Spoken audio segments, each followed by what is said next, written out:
섬에서 사도 요한이 받은 종말 계시는 실로 형언할 길이 없었습니다. 우리는 지금 종말 계시의 가운데 있는 마지막 7 대접 재앙을 두고 있습니다. 환난 속에서도 인내하고 하나님의 계명과 믿음 지키는 자들을 보고 있습니다. 특히 요한계시록 14장 중반에는 믿음을 지키다가 죽는 자들과 그 죽음의 결과가 어떻게 되는지에 대해서 들려주고 있습니다. 하지만 우리가 사는 오늘의 세상은 죽음에 대해서 언급하는 것을 의도적으로 피하려고 합니다. 죽음에 대해서 생각을 하는 것은 삶에 대해서 부정적이고 희망적이지 못하고 발전적이지 못한 사고방식이라고 생각합니다. 뿐만 아니라 이 문명 세상에 할 일이 얼마나 많은데 죽음을 언급을 하고 인생을 비관적으로 끌고 가느냐라고 비판하는 이들도 있습니다. 그러나 사는 문제가 내 문제이면 죽는 문제도 내 문제임에 틀림없습니다. 즉 죽음을 바라보고 사는 것은 삶을 비관하는 것이 아니라는 말입니다. 그것은 도리어 인생을 겸손하게 만드는 삶의 지혜입니다. 죽음을 생각하는 것이야말로 삶에 있어서 무엇이 가장 귀하고 가치 있는 것인가를 알려주고 있습니다. 그래서 일찍이 우리 믿음의 선배 모세는 시편 90편 10절과 12절에 우리의 연수가 70이요 강건하면 80이라도 그 연수의 자랑은 수고와 슬픔뿐이요 신속기간이 우리가 날아가나이다. 우리에게 우리의 날개의 수함을 가르치사 지혜의 마음을 얻게 하소서 라고 하나님 앞에 기도했던 것입니다. 하지만 오늘의 사람들은 어떤 모습으로 살아가고 있습니까? 과연 죽음을 생각을 하고 살고 있습니까? 사람들이 바라보는 것은 죽음이 아닙니다. 오직 현실입니다. 죽음이 어떻게 되었든지 사람들의 관심은 현재의 성공이고 현재의 즐거움이고 현재의 영광입니다. 이것이 바로 아담으로부터 지금까지 이어져 오는 사탄에게 미혹된 사람들의 욕망입니다. 과연 죽음 다음의 세계는 있을 수도 있고 없을 수도 없는 것인가? 아닙니다. 그 어떤 인간도 피해갈 수 없고 막을 수 없는 것이 죽음이고 죽음 다음의 세계입니다. 그럼에도 불구하고 사람들은 현실을 더 중요하게 여깁니다. 현실에 집착을 하고 살아갑니다. 그래서 현재의 영광을 얻는 일에 있어서 걸림돌이 된다면 그것이 아무리 하나님의 말씀이라 할지라도 거부하는 것이 욕망에 끌려서 살아가고 있는 사람들의 모습입니다. 여러분은 어떻습니까? 여러분은 아니라고 자신할 수 있겠습니까? 여러분은 죽음을 생각하고 있습니까? 저는 지난주에 진도 앞바다에서 일어난 그 참상을 보고 주일 저녁에 아이들에게 이런 말을 했습니다. 사람은 늘 죽음을 준비해야 된다 라는 말을 아이들에게 했습니다. 지금 죽어도 천당 갈 수 있어야 된다. 그 바닷물 속에 수장이 되어 있을 때에 그때 죽어도 천국 갈 수 있어야 된다. 그것을 우리 아이들에게 교육하는 그런 시간을 가졌습니다. 죽음이라고 하는 것은 멀리 있는 남의 문제가 아닙니다.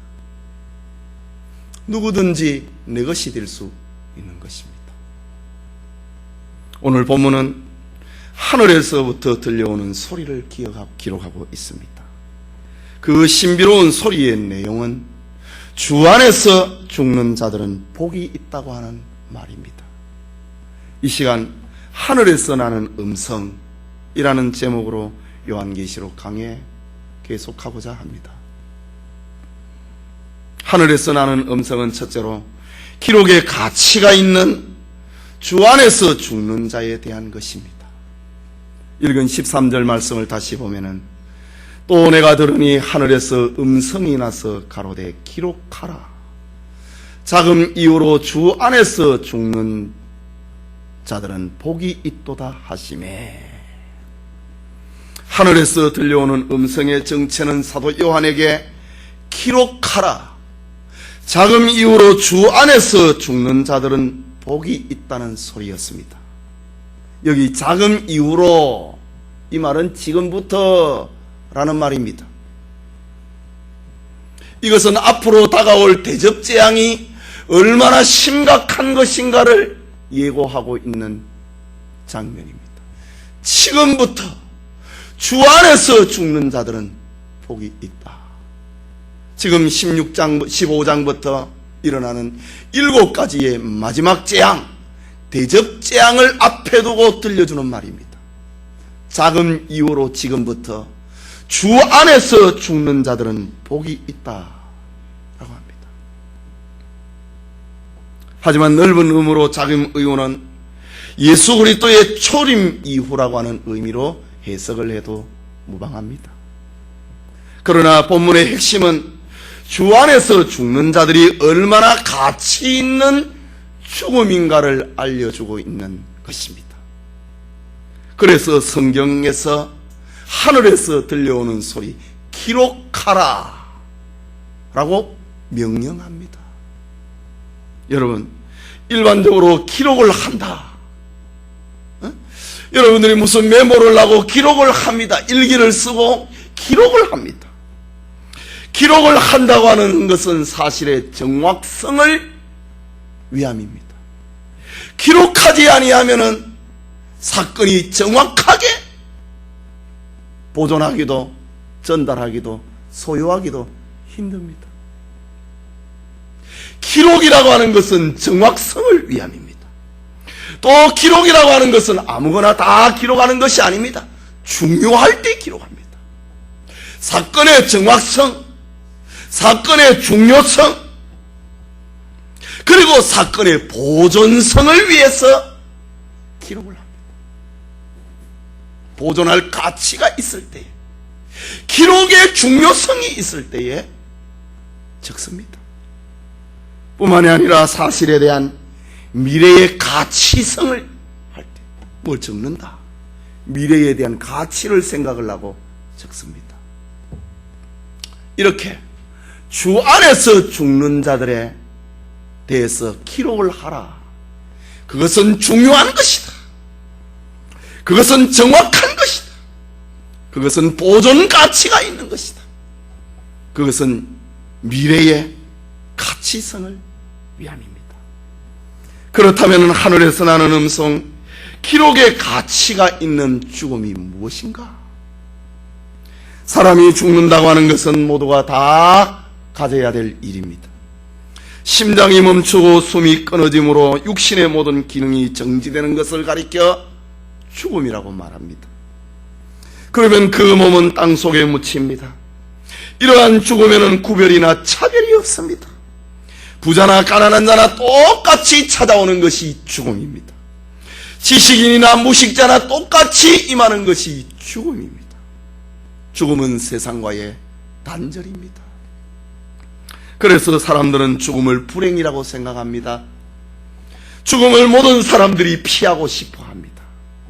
죽음을 두려움이라고 생각합니다. 죽음을 쏘는 것이라고 생각을 합니다. 저 진도 앞바다의 죽음의 참상이 얼마나 무섭습니까? 얼마나 괴롭습니까? 그러나 성경에는 기록의 가치가 있는 복된 죽음이 있다. 정말 기록의 가치가 있는, 기록의 정확성이 있는, 기록의 보존성이 있는 이런 죽음이 있다라고 합니다. 그것을 가리켜서 주 안에서 죽는다다 라고 합니다. 우리는 이미 주 밖에서 죽는 자의 비극과 슬픔에 대해서 지난 시간에 살펴보았습니다. 계시록 14장 10절에 하나님의 진노로 말미암아 불과 유황으로 고난을 받는 죽음이라고 했습니다. 11절에는 밤낮 쉼을 얻지 못하는 죽음이라고 했습니다. 그러나 오늘 본문은 주 안에서 죽는 자의 행복에 대해서 말을 하고 있습니다. 지금 마지막 7가지의 대접재앙을 앞에 두고 기록하고 있는 그 위치를 생각을 해야 됩니다. 큰 환난을 앞에 두고 주 안에서 죽는 자가 복이 있다고 하는 것을 선언하고 용기를 주고 있는 장면입니다. 여러분은 주 안에서 죽는다는 것이 무엇이라고 생각합니까? 과연 누가 주 안에서 죽는 자인가? 세상에는 날마다 수많은 사람들이 죽어갑니다. 그래서 화장장에 순번을 예약을 해야 됩니다. 그 가운데는 교회 다니다가 죽는 모든 사람을 주 안에서 죽는 사람이라고 말을 할 수 있을까? 물론 그것을 판단하실 분은 오직 하나님 뿐이십니다. 우리는 단지 하나님 말씀을 통해서 어떤 사람이 주 안에서 죽는 복된 사람인가를 찾아가고 그 말씀 앞에서 우리 자신을 세워야 됩니다. 그리고 말씀에 의해서 우리 자신이 판단을 받아야 되는 것입니다. 곰곰이 생각을 해보십시다. 오늘날 얼마나 많은 교인들이 교회 다니다가 죽으면 그것으로 천국 가는 줄 알고 있습니까? 천국이 그렇게 허술한 곳인가? 교회만 몇 번 다녀주면 천당 가는 곳인가? 교회만 열심히 다녀주면 활짝 열리는 것이 천당인가? 아닙니다. 주 안에서 죽는 자에게만 허락된 천국입니다. 그렇다면 주 안에서 죽는다고 하는 말은 어떤 것을 말하는가? 주 안에서 죽는다고 하는 말은 주 안에서 살았다고 하는 것을 전제로 하고 있는 말입니다. 주 안에서의 삶이 있기 때문에 주 안에서의 죽음이 있다는 말입니다.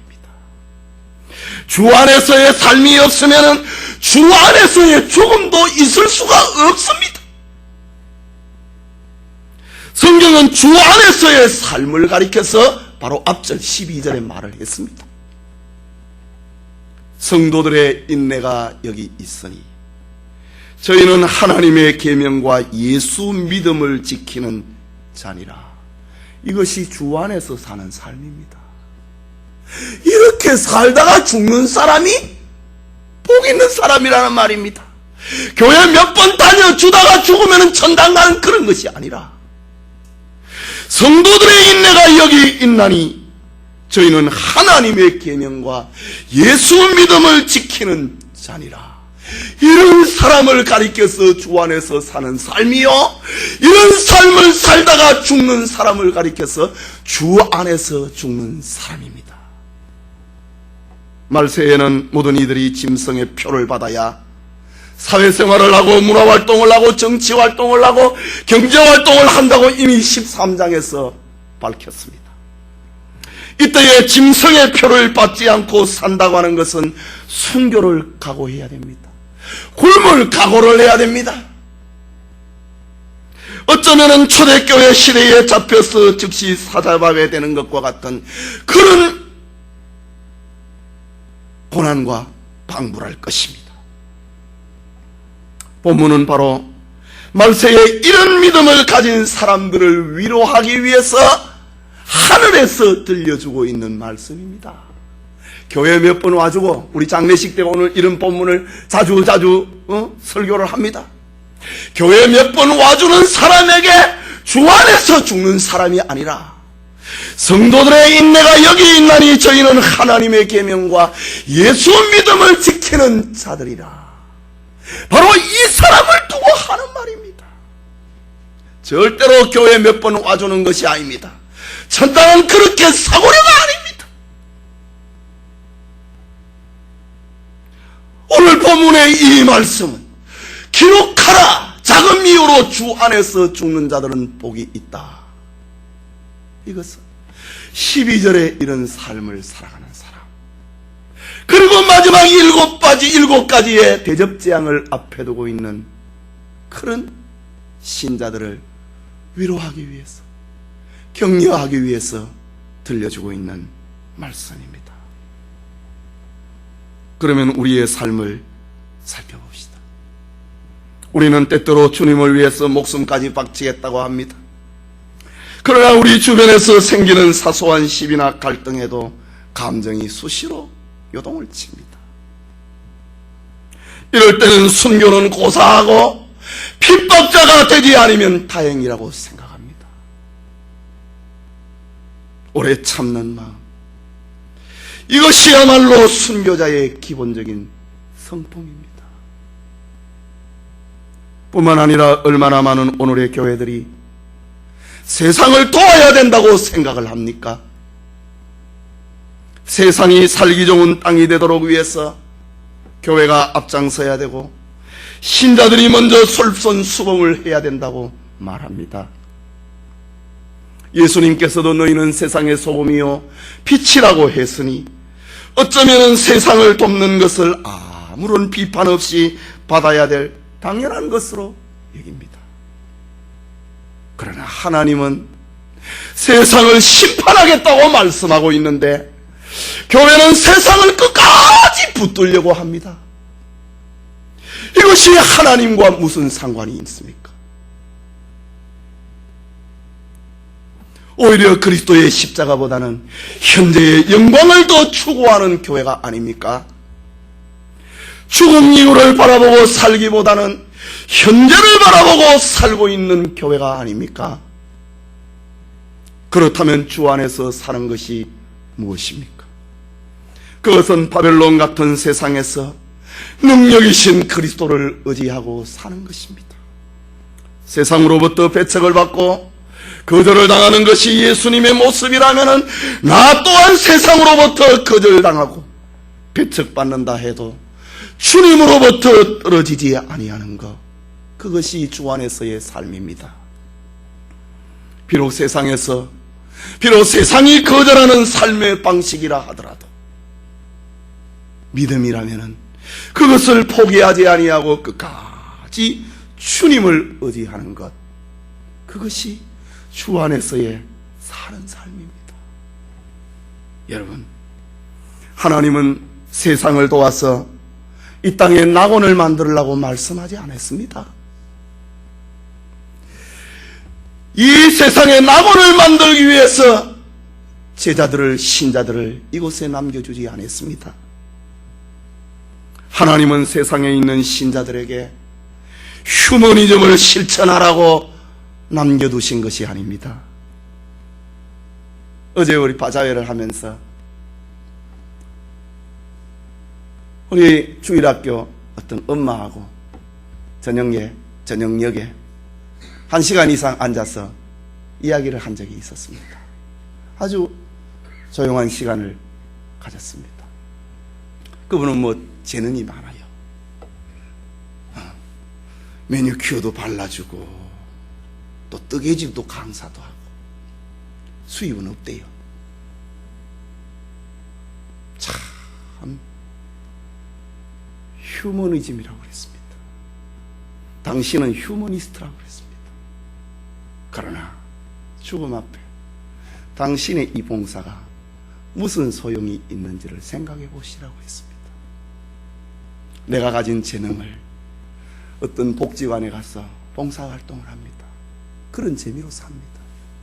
그런 사람들 많잖아요, 우리 주변에. 거기에다 삶의 보람을 느끼고 사는 사람 참 많습니다. 그러나 당신이 죽는다고 생각을 할 때 내가 사회봉사활동을 한 것, 그것이 당신의 죽음하고 무슨 의미가 있는지를 생각해 보라고 했습니다.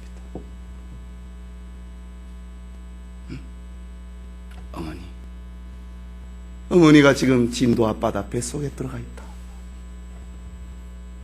지금까지 수많은 봉사활동, 사회활동한 것, 그것이 무슨 가치가 있겠는지를 생각해 보라고 했습니다. 우리는 휴머니스트가 되기 위해서 이 땅에 존재하는 것이 아닙니다.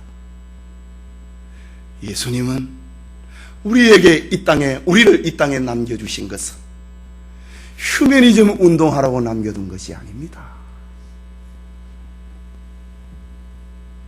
노아처럼 세상에서 하나님의 심판이 있음을 알리라고 우리를 남겨둔 것입니다. 영생운동을 하라고, 구원운동을 하라고 우리를 세상에 남겨두었습니다. 이것이 변함이 없는 하나님의 법칙입니다.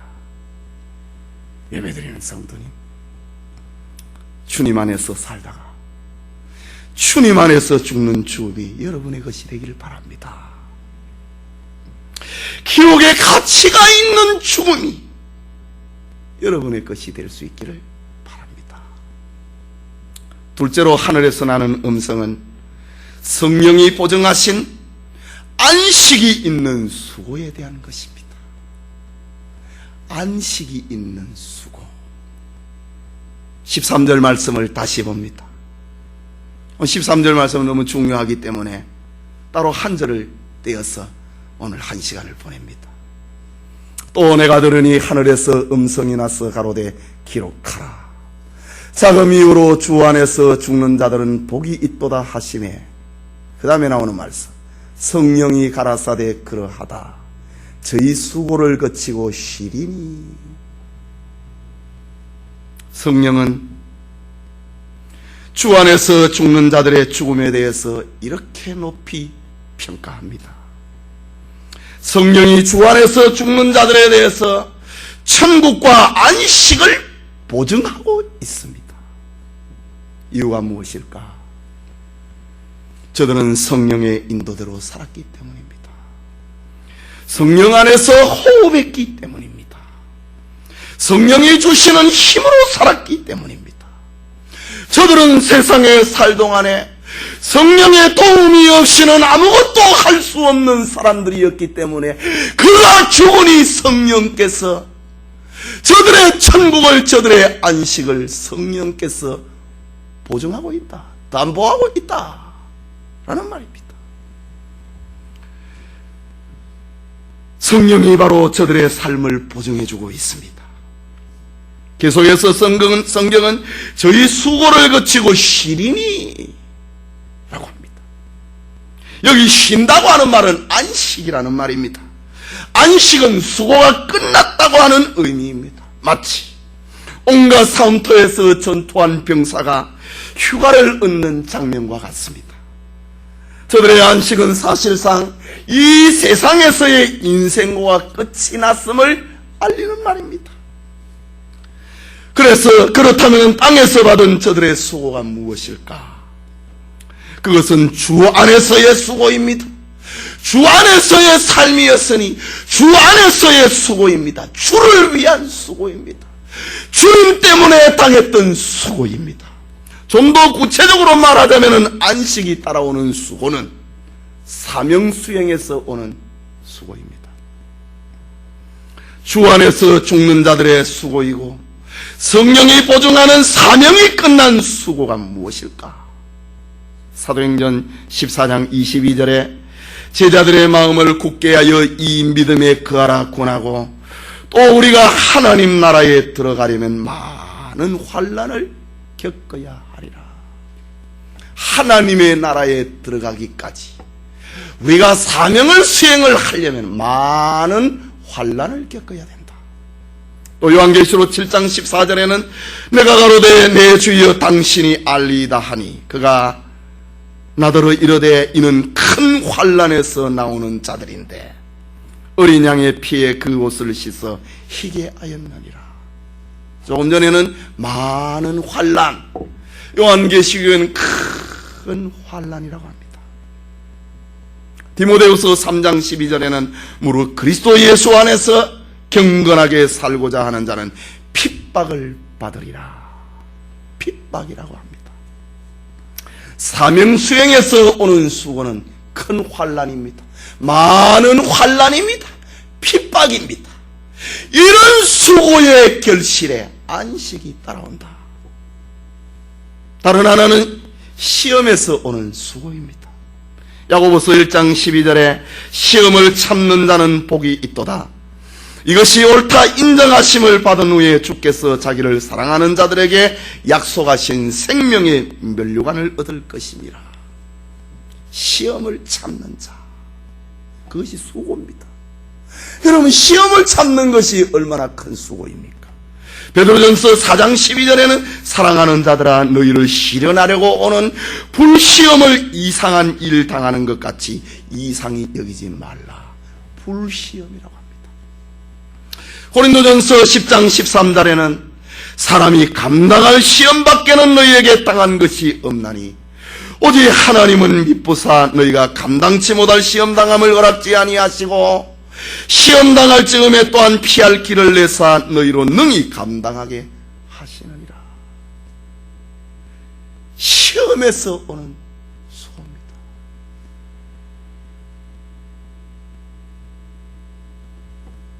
시험에서 오는 수고를 마친 사람 안식이 있다. 또 영적 전쟁을 이기는 자들의 수고입니다. 디모데후서 4장 7절에 내가 선한 싸움을 싸우고 나의 달려갈 길을 마치고 믿음을 지켰으니 믿음을 지켰다. 요한일서 5장 4절에 대저 하나님께로서 난 자마다 세상을 이기느니라. 세상을 이긴 이김은 이것이니 우리의 믿음이니라. 영적 전투 현장에서 이긴 수고. 로마서 8장 37절에 그러나 이 모든 일에 우리를 사랑하시는 이로 말미암아 우리가 넉넉히 이기느니라. 여기에 따라오는 수고입니다. 주 안에서 죽는 자들은 저희의 수고를 거치고 쉬는 안식의 복이 있습니다. 이것은 온갖 인생고로부터의 해방입니다. 이것은 힘써서 땀을 흘리고 일한 후에 맞는 그런 안식과 같은 것입니다. 이것은 풍랑이는 바다를 겪은 후에 찾아오는 안식과 같습니다. 격전을 치르고 난 다음에 오는 평화와 같습니다. 수고로운 삶 후에 맞이하는 안식입니다. 그것은 짐승과 우상에게 경배하고 그 이름의 표를 받은 자는 누구든지 힘을 얻지 못합니다. 저들은 불과 유황에서 불에서 밤낮 괴로움을 받을 뿐입니다.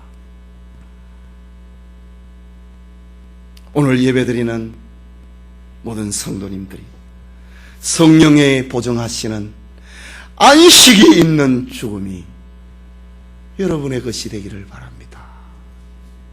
쉰다. 그리스도 밖에 죽는 사람은 쉬지 못한다. 불과 유황불이 기다리고 있다. 세세토록 고난을 받을 것이다. 그러나 주 안에서 죽는 자는 쉰다. 그것을 성령이 보증하고 있습니다. 사명 수행에서 오는 안식이 있기를 바랍니다.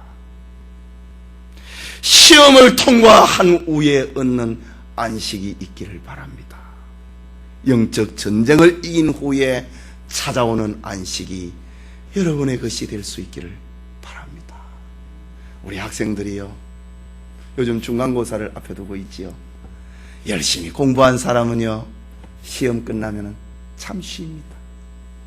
그러나 공부 안 한 사람은 시험 끝나도 힘이 없어요. 우리 성도들 삶도 마찬가지입니다. 사명 수행을 마쳤을 때 거기에 안식이 있습니다.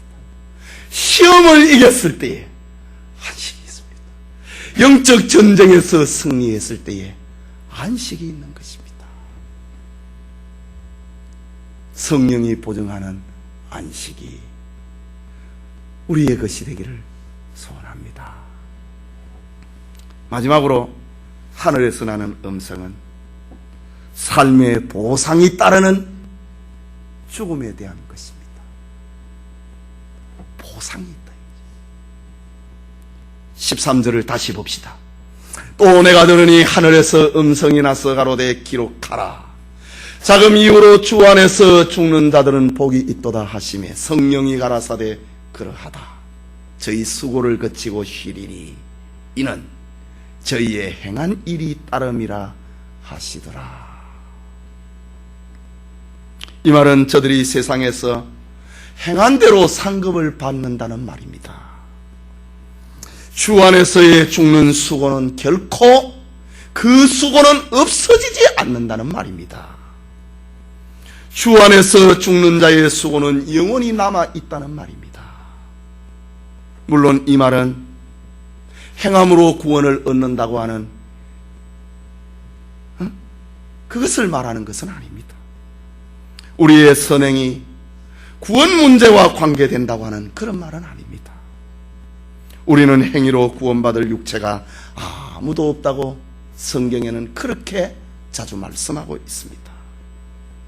오늘 본문은 믿음으로 구원을 받은 사람이 이 세상에서 주의 이름으로 선행을 한 결과 사명수행, 시험을 찾은 영적 전쟁에서 이기는 수고, 그 결과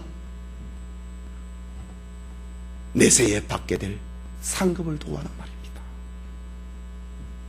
구원은 오직 예수님을 믿는 믿음으로 받습니다. 이것은 100% 하나님의 은혜입니다. 그러나 상급은 예수님을 믿고 난 다음에 성화 과정에서 일어나는 선행의 열매로, 수고의 열매로 하나님과 사람과의 신인 합동작업입니다. 그래서 마가복음 10장 29절에서 30절에 예수께서 가라사대 내가 진실로 너희에게 이르노니 나와 및 복음을 위하여 집이나 형제나 자매나 어미나 아비나 자식이나 전토를 벌인 자는 금세에 있어 집과 형제와 자매와 모친과 자식과 전토를 100배나 받되 핍박을 겸하여 받고 내세에 영생을 얻지 못할 자가 받지 못할 자가 없느니라 라고 했습니다. 또 마태복음 10장 40절에서 42절에 너희를 영접하는 자는 나를 영접하는 것이요 나를 영접하는 자는 또 나 보내신 이를 영접하는 것이라.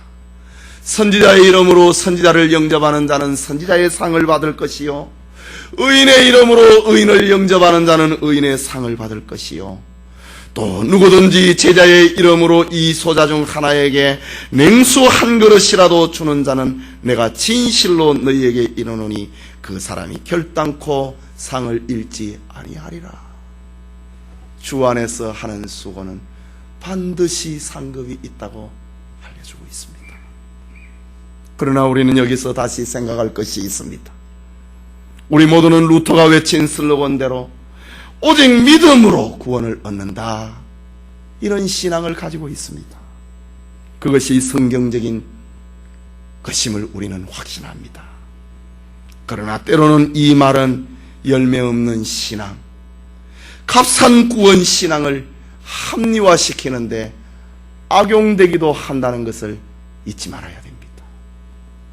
어쩌면은 한국의 기독교인들이 초그 한국교회의 때와는 달리 세상 사람들로부터 치탄을 받고 의심의 눈초리를 받게 된 것도 구원을 너무 쉬운 것으로만 생각하고 있기 때문이 아닌가, 그렇게 생각됩니다. 믿음으로 구원 얻으니 아무렇게 살아도 된다, 이것이 한국교회를 이렇게 망가뜨리고 있지 않나 생각됩니다. 구원을 쉽게 얻는 것으로 생각하는 사람은 믿음과 행동을 매일같이 이원화시키려고 합니다. 따로 만들려고 합니다. 그러나 우리는 믿음으로 구원을 얻지만 그 믿음은 선행으로 증명되어야 된다고 하는 것, 수고로 증명되어야 된다고 하는 것을, 그것을 잊지 말아야 됩니다. 한국의 장로교회가 왜 힘을 잃어가고 있습니까? 믿음과 행위를 자꾸만 이원화시키기 때문에 그렇습니다. 믿음은 성경에는 아브라함처럼 행동을 요구합니다. 순종을 요구합니다. 믿음과 행동은 절대로 따로 돌 수 없다. 두 바퀴와 같은 것입니다. 믿음은 야고보 사도처럼 사람이 믿음이 있노라 하고 행함이 없으면 무슨 이익이 있으리요. 그 믿음이 능히 자기를 구원하겠느냐? 이와 같이 행함이 없는 믿음은 그 자체가 죽은 것이라. 한국의 장로교인들은 믿음으로만 구원을 얻는다고 생각을 하고 믿음과 행위를 이원화시키는 사람은 야고보 사도의 따가운 지적을 새겨야 됩니다. 그 믿음이 너를 구원하겠느냐? 행함이 없는 믿음은 그 자체가 죽은 것이라. 믿음은 행동과 삶을 요구를 합니다. 이것이야말로 성도들을 순교자로 만드는 기초가 되는 것입니다. 행위가 없으면 어떻게 순교자가 됩니까? 순교는 전부 행위로 되는 겁니다. 혓바닥으로 되는 거 아닙니다. 순교는 행위로 되는 겁니다.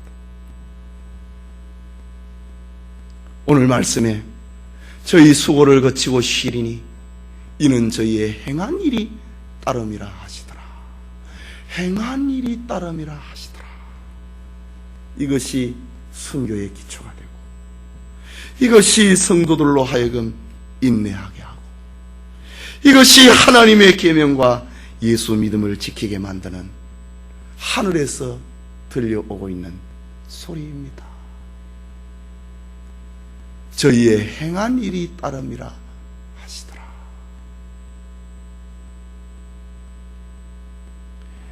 행한 일, 이것이 성도들로 하여금 순교하게 만들고 행한 일, 이것이 성도들로 하여금 믿음과 계명을 지키도록 만드는 것입니다.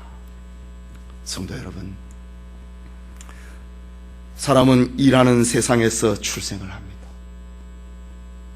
그리고 일이 끝이 나면은 이 세상에서의 그의 인생도 끝이 납니다. 문제는 사람이 이 땅에서 무슨 일을 하느냐, 어떤 일을 하느냐, 그것입니다.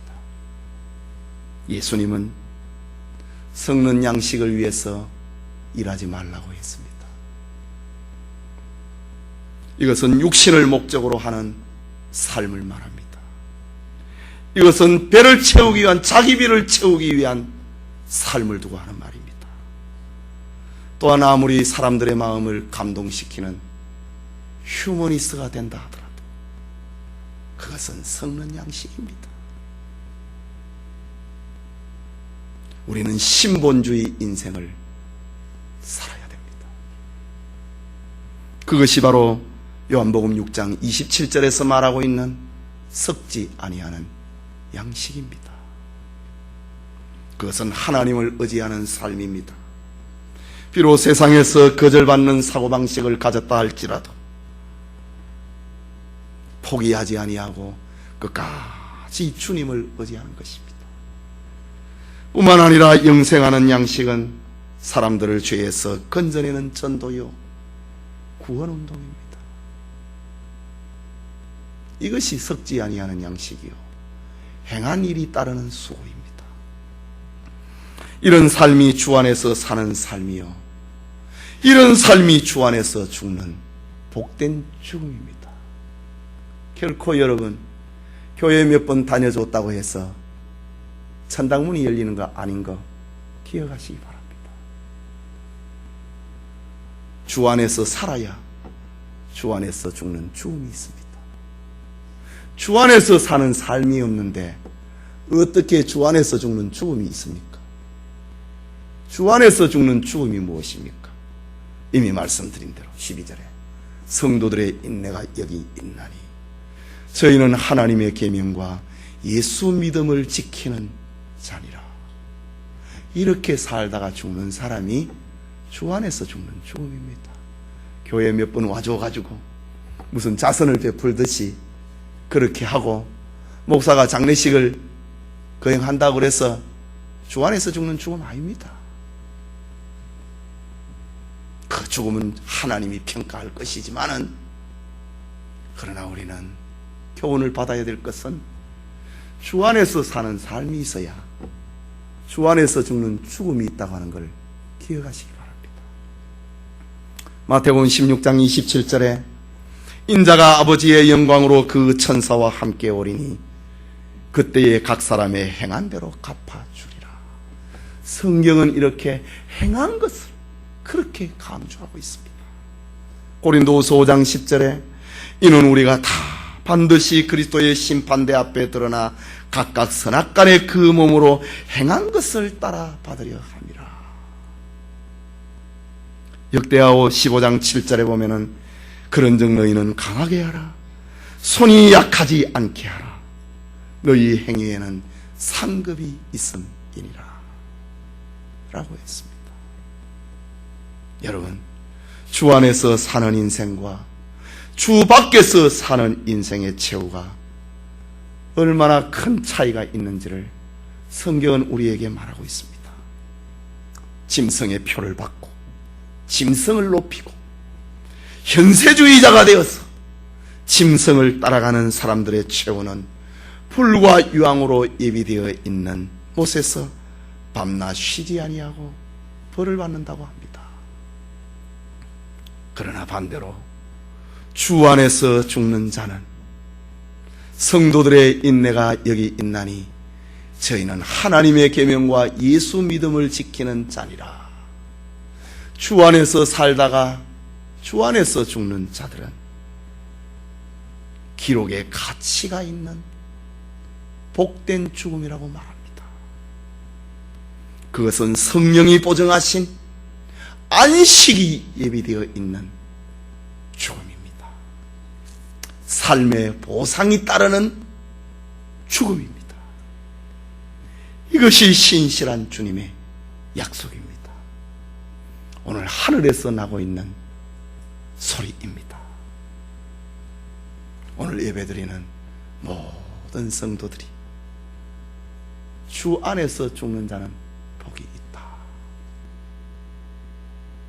주 안에서 죽는 자의 복이 우리의 것이 되기를 소원합니다.